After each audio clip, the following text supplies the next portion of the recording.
yeah, the IMF structural adjustment programs often included a demand to privatize state-owned land and industry. And I was saying, remember that the structural adjustment programs were based on a neoliberal ideology that always thinks that the private sector is much better and more efficient than the public sector, and therefore, as far as possible, the economy should be owned and managed by private interests rather than by the state.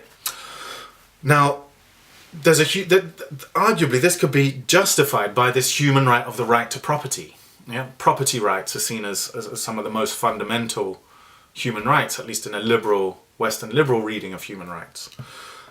So do you see what I'm arguing here? Is that the demand that human rights, such as the right to property, must be respected, can be used as a means of imposing arguably quite socially destructive policies on the global south, such as the demand for privatization of land and industry.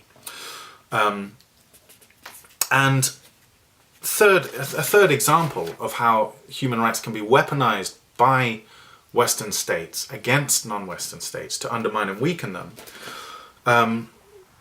Human rights, ultimately, of course, the most vivid example of this would be through humanitarian intervention, where human rights are used to actually justify Western wars or aggression against global South states in the name of human rights, humanitarian intervention.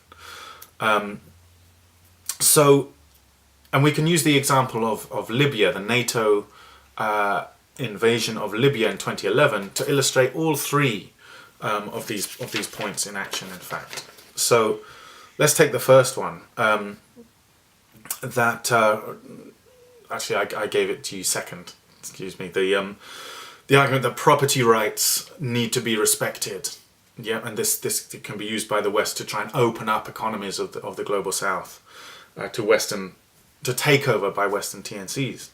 So this was certainly the case in Libya when Libya began to re-engage with the West after around 2005. Oil companies who'd invested in Libya began to complain that their property rights were not being respected by the Libyan state.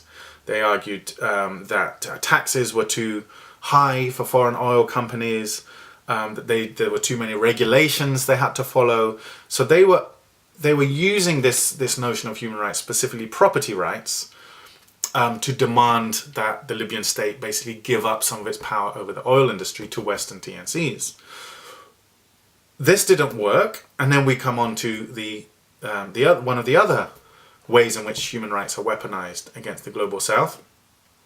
This didn't work, so then the West began calling on the Libyan state to actually release a lot of the members of the Libyan Islamic Fighting Group, an armed opposition movement to the Gaddafi government, and say that they should be let out of prison and allowed to freely organize and so on and so forth.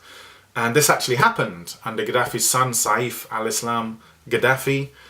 He began a program of releasing members of the Libyan Islamic Fighting Group from prison. By the way, the Libyan Islamic Fighting Group was at one point the official Al-Qaeda branch, Libyan branch of Al-Qaeda. So they were being released from prison under Western pressure, under Western demands for respecting human rights, freedom to oppose the government and so on. And they did indeed then begin organizing to overthrow the Gaddafi government by force of arms in February 2011. Members of the Libyan Islamic Fighting Group, recently released from prison under Western pressure, began an armed uprising against the Libyan government.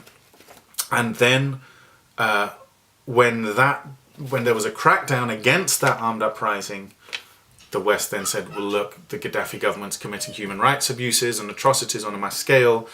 Therefore, we need to go in to save the people, and a humanitarian intervention was conducted.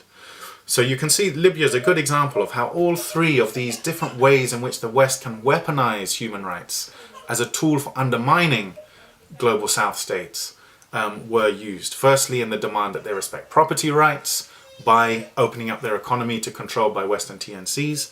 Secondly, by demanding they respect freedom of opposition parties to organize, demand that members of the Libyan Islamic Fighting Group be let out of prison. And thirdly, then ultimately by this humanitarian intervention, which basically destroyed the Libyan state, turning it into the failed state which is and remains today.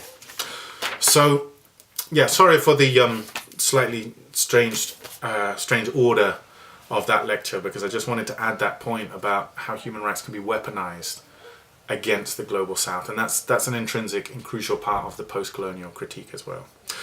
Two things I want to add before signing off. One is there was a lot covered in this lecture.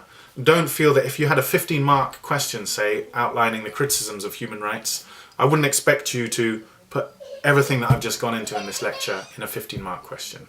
I would expect you probably to try to at least mention all three of those types of criticisms and give a brief overview of each criticism and an example and so on, but you wouldn't need to go into everything I've discussed in this lecture. I gave a bit of detail because I think this is quite a tricky part of this idea of human rights, getting your head around these different criticisms.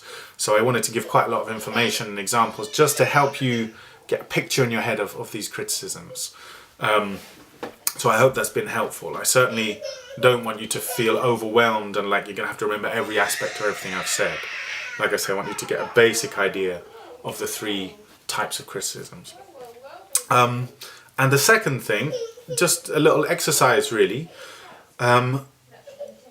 Here's been quite a powerful case presented of a case against the idea of human rights, if you like. Maybe once you've done your notes, have a think, because this is what we'll be looking at next lesson. Have a look at your notes and think in each case, how might you counter these criticisms? If you wanted to present a positive case in favor of human rights, how could you counter some of these criticisms? Or even if you wouldn't want to make that case, consider how they could be countered. Okay, so we'll leave it there. Thanks for listening.